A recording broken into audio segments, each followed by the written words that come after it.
Partez pour un voyage extraordinaire au cœur de l'Afrique, là où la nature sauvage révèle des récits poignants de survie, de tragédie et de l'esprit indomptable de l'humanité. Des célèbres mangeurs d'hommes du Tsavo aux rencontres effroyables avec les prédateurs de la Masai Mara, en passant par les histoires bouleversantes de conflits entre l'homme et la faune.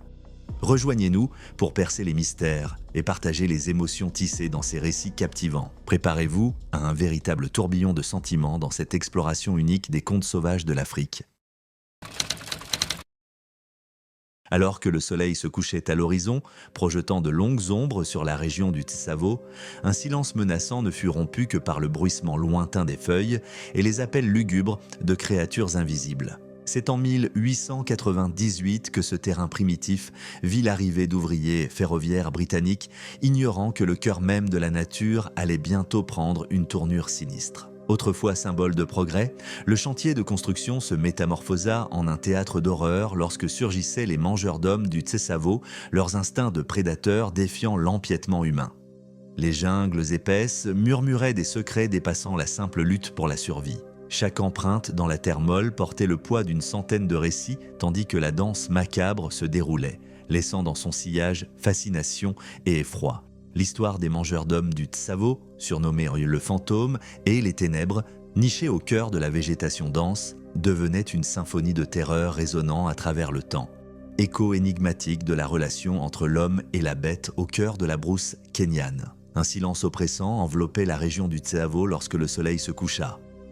En 1898, des équipes de construction entamaient l'ambitieuse tâche d'ériger un pont ferroviaire sur la rivière Tsavo, sans se douter du cauchemar qui les attendait.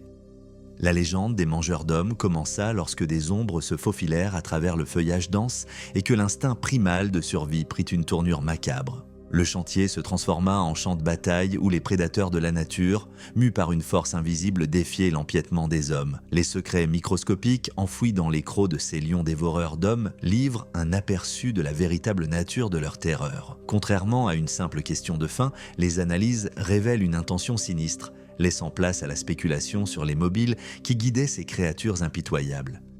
Le récit ne se réduit pas à une lutte pour la survie, mais prend l'allure d'une danse mortelle où chaque pas résonne des échos effrayants des derniers instants de leur proie. Le nombre de victimes s'alourdit, les mangeurs d'hommes du Tsavo laissant derrière eux une sinistre trace pouvant atteindre 135 vies perdues selon certains témoignages. La réalité glaçante de ce règne de terreur devint la toile sur laquelle s'écrivit l'histoire de ces lions. La peur s'empara des terres, tandis que la nouvelle se répandait comme une traînée de poudre, et le chantier, autrefois prospère, se mua en sinistre vestige de la sauvagerie impitoyable. Pour percer le mystère, il faut fouiller avec précaution les pages de l'histoire, où un film décent, The Ghost and the Darkness, s'était efforcé de saisir l'essence de cette traque implacable. La danse macabre, entre l'homme et la bête, atteignit son apogée en décembre 1898, lorsqu'un homme courageux se dressa pour affronter les terreurs qui hantaient la région, l'ingénieur des chemins de fer, le colonel John Henry Patterson.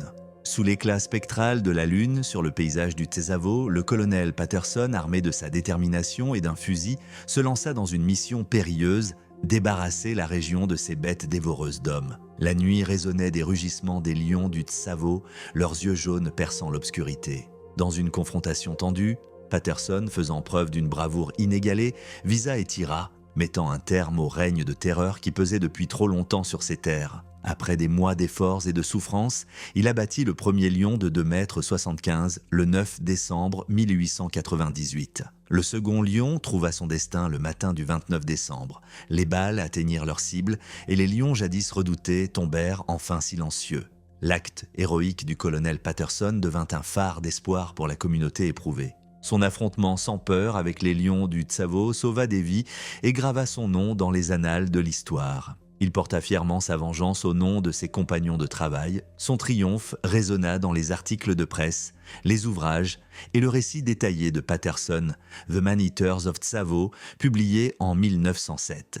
Ce récit haletant captura l'imagination du public pendant des décennies, immortalisant le colonel Patterson en tant que héros intrépide, celui qui fit face aux ténèbres et en ressortit victorieux.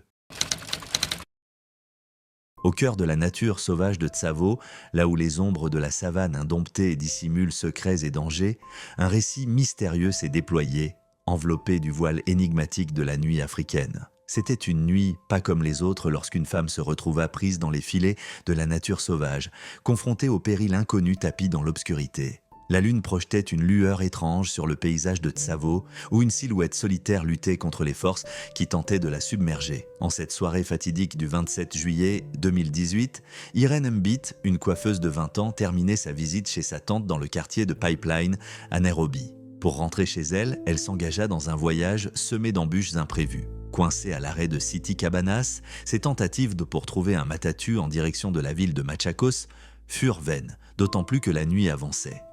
Étant donné que son village se trouvait à 4 km de Machakos, les chances d'atteindre son domicile s'amenuisaient au fil des heures. Après de longues heures d'attente, Irene, désespérée, s'approcha d'un chauffeur de camion, le suppliant de lui offrir une place. Elle ignorait que cette rencontre allait la précipiter dans un cauchemar inattendu. Au lieu de lui venir en aide, le conducteur profita de sa vulnérabilité et la fit perdre connaissance. Lorsque Irene se réveilla le lendemain matin, désorientée et loin de sa destination prévue, la cruelle réalité se révéla. Elle se trouvait à Mombasa, à une distance considérable de chez elle. Malgré cette tournure inquiétante, Irene, résolue à surmonter les épreuves, chercha de l'aide dans une aire de stationnement pour camions. Là, elle supplia d'autres chauffeurs, espérant contre toute attente trouver un moyen de regagner sa ville.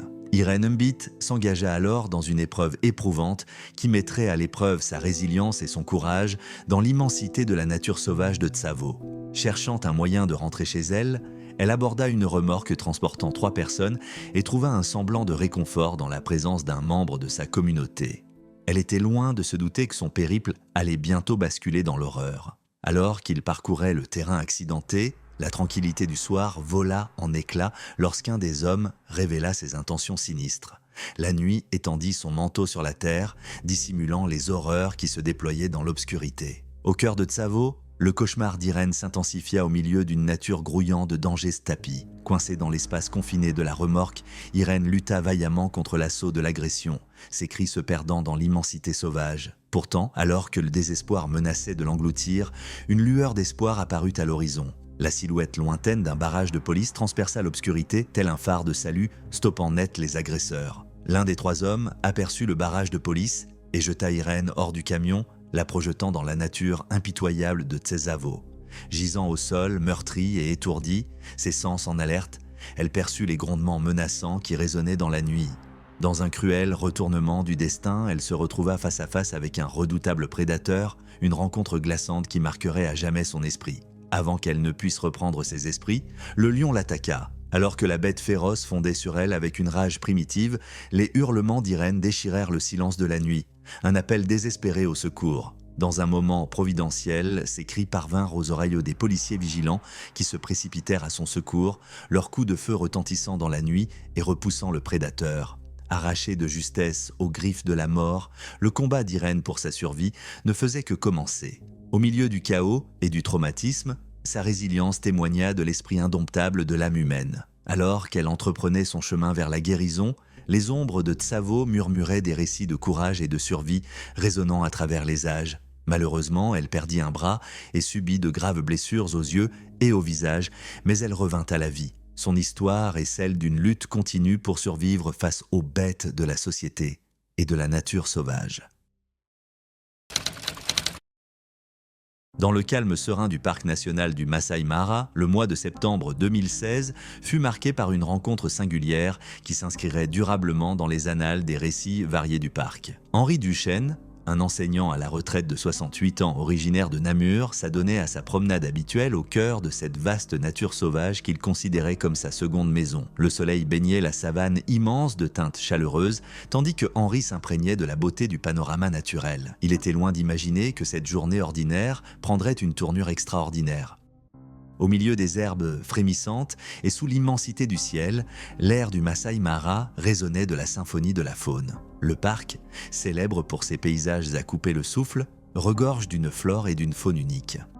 Alors qu'Henri arpentait des sentiers familiers, l'écosystème alentour fourmillait de vie. Des emblématiques acacias aux félins insaisissables rôdant sur les plaines dorées. Le Masai Mara n'est pas seulement un parc, c'est une mosaïque vibrante d'habitats interconnectés, accueillant la grande migration où nous et zèbres traversent la rivière Mara dans un spectacle grandiose offert par la nature.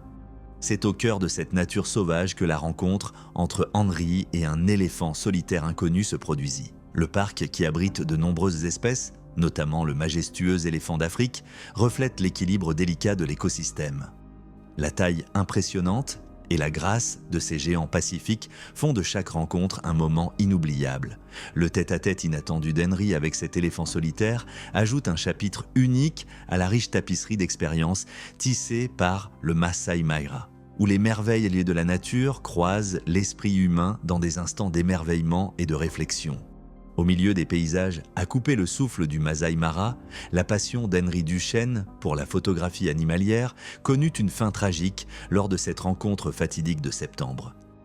Attiré par l'idée de capturer l'essence majestueuse de l'éléphant, une créature qu'il avait déjà immortalisée sur ses photos Facebook, Henry s'approcha prudemment, appareil photo en main.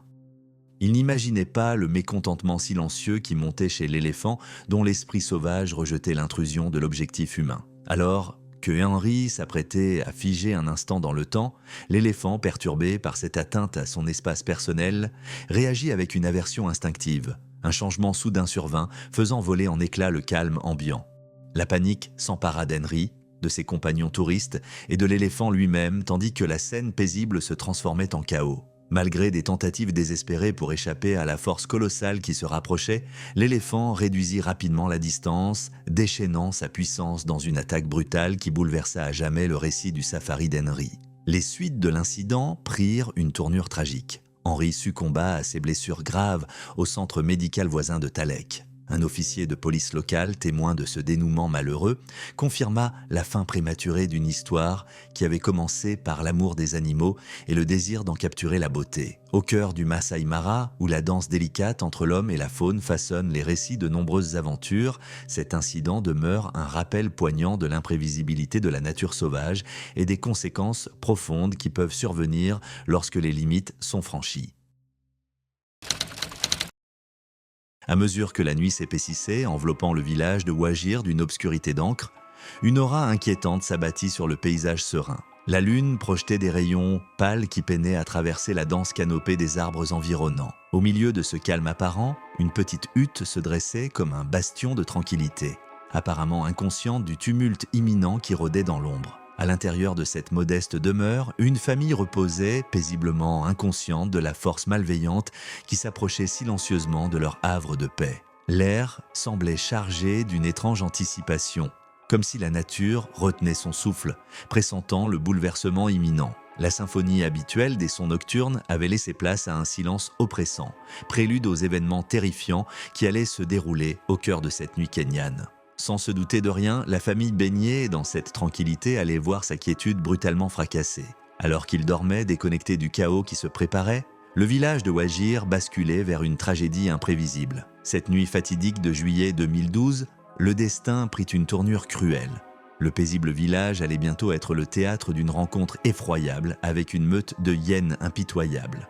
Dotée d'une intelligence prédatrice affinée par d'innombrables générations, les hyènes traquaient silencieusement leur proie. L'oppressant silence de la nuit n'était troublé que par le léger bruissement des feuilles, alors que les prédateurs se rapprochaient, leurs mouvements dissimulés par la symphonie de la vie nocturne. Alors que les hyènes resserraient leur emprise autour de l'habitation sans méfiance, la famille demeurait inconsciente du danger imminent. Les prédateurs encerclèrent la hutte avec une précision surnaturelle, créant une atmosphère de tension insoutenable. Leurs yeux, luminescents dans l'obscurité, trahissaient une faim primale qui dépassait les frontières entre le domestiqué et le sauvage. Les rêves de la famille furent brusquement interrompus lorsque la menace fondit sur eux, incarnant la cruelle réalité de la dynamique prédateur-proie. La nuit, autrefois sanctuaire, se transforma en champ de bataille où la survie ne tenait qu'à un fil. Opposant la vulnérabilité humaine à la force implacable de la nature. Les hyènes lancèrent leur attaque féroce, laissant 2 enfants innocents sans vie et blessant brutalement 6 autres membres de la famille. Le village, jadis, baigné de tranquillité, devint un théâtre de tragédie alors que les tentatives désespérées de la famille pour repousser les prédateurs se jouaient dans les recoins obscurs de la nuit. Au lendemain de cet assaut brutal, les survivants durent affronter les cicatrices indélébiles d'une rencontre qui bouleversa à jamais le cours de leur vie. Ce récit glaçant reste un rappel saisissant de la frontière fragile entre le monde des hommes et la nature indomptée. où le mince voile de la nuit peut libérer des horreurs inimaginables sur les âmes sans méfiance. Dans le silence de la nuit, le village de Makweni conservait jalousement ses secrets et la vie de Mzi Musili Musembi s'était tissée comme une tapisserie complexe faite de résilience et d'épreuves inattendues. Les ombres baignées de clairs de lune murmuraient des récits de survie car Mzi Musili, un vénérable homme de 72 ans, avait autrefois triomphé de la férocité d'une attaque de hyènes. Marqué mais invaincu, il empruntait à nouveau le chemin de son foyer, une route qui allait dénouer un destin étroitement lié à la nature sauvage et capricieuse de l'existence. Alors qu'il avançait sur les sentiers familiers, l'air semblait chargé d'anticipation, porteur du poids d'une histoire qui défiait l'ordinaire. Les pas de Mzi Musili résonnaient des échos de ses victoires passées contre les adversaires de la nature. Pourtant, le destin avait orchestré un nouveau chapitre dans l'énigme de sa vie. La lune, spectatrice silencieuse, projetait une lueur éthérée sur le village, offrant un décor mystique au drame qui s'apprêtait à se dévoiler. Il ignorait que le destin avait façonné un récit aussi cruel que captivant. La vie de Mzi Musili, déjà marquée par les ombres d'une précédente attaque de hyènes, allait devenir le théâtre d'une rencontre encore plus funeste avec un adversaire redoutable. Il ne savait pas que ce mercredi ordinaire, le 1er mars 2023, graverait une tragédie de plus dans les annales de son existence. Ce n'était pas la première fois que la vie de Mzi Musili s'entremêlait aux forces indomptées de la nature. 3 ans auparavant, il avait affronté la férocité d'une hyène affamée, poussée par le désespoir à s'attaquer au bétail d'Ilikoni. Dans un acte de défense courageux, armé de sa seule détermination, Mzi Musili s'était opposé aux prédateurs sauvages. La hyène, profitant d'une opportunité, avait attaqué le bétail du village, déclenchant une réaction immédiate de Mzi Musili. Le cœur empli de courage, il s'était interposé comme un bouclier entre la hyène et ses animaux précieux, un acte de bravoure qui lui avait épargné les griffes du prédateur. Bien que blessé, Mzi Musili s'en était sorti avec des blessures mineures, un témoignage de sa résilience face à la colère de la nature. Mais cette fois-ci, le destin en avait décidé autrement. L'attaque de l'éléphant fut fatale, entraînant la mort instantanée de Mzi Musili. L'incident s'était produit juste à l'extérieur du parc national de Tsavo-Est. Son corps sans vie fut retrouvé le lendemain, jeudi.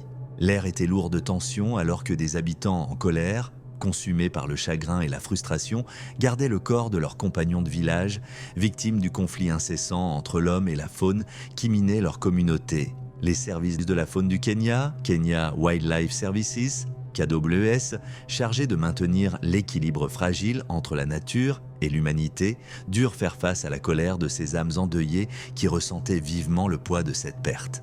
Dans un appel désespéré à la justice, les villageois, le cœur lourd de douleur, refusèrent de remettre le corps du défunt. Leur chagrin collectif se transforma en un symbole de défiance contre la lenteur perçue du KWS à traiter les conflits récurrents entre humains et faune sauvage. La nuit s'étira, témoin silencieux de la manifestation passionnée qui se déroulait sous le ciel africain. Les revendications de justice résonnaient dans l'obscurité. Le besoin de changement, d'une action rapide et décisive, s'exprimait dans les chants de la communauté en deuil. À la suite de cette démonstration poignante, les autorités prirent note.